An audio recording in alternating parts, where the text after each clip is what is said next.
Here's some of the stories trending this week at NASA. On June 25th, NASA announced the first landing site exploration zone workshop for human missions to the surface of Mars will take place October 27th through 30th at the Lunar and Planetary Institute in Houston. The agency hopes to collect proposals at the conference about which areas on Mars have the best scientific and physical characteristics for humans to safely land, live, and work on the red planet.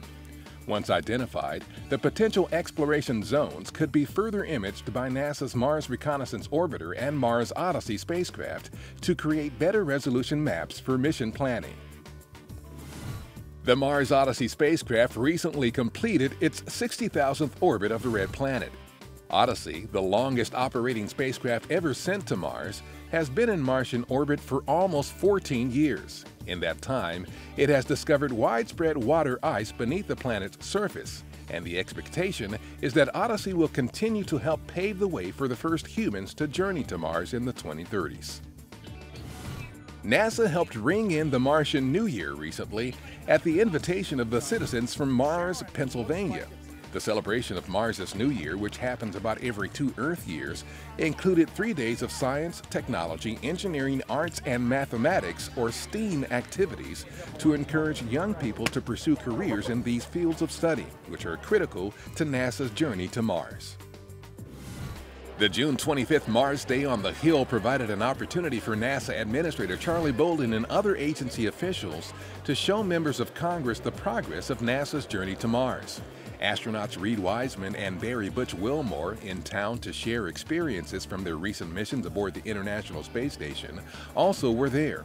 The event featured interactive exhibits highlighting NASA's Mars scientific exploration accomplishments and the cross-cutting technologies being developed for the journey that may also be used here on Earth.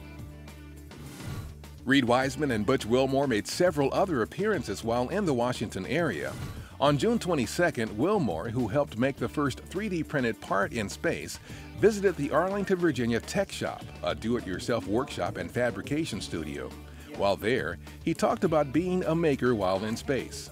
The following day, Wiseman shared imagery and stories from his mission during a presentation at NASA headquarters. Both astronauts conducted valuable scientific research while on board the ISS. At NASA's Stennis Space Center, testing continues of the engine that will power the agency's Space Launch System rocket on human missions to Mars and other deep space destinations.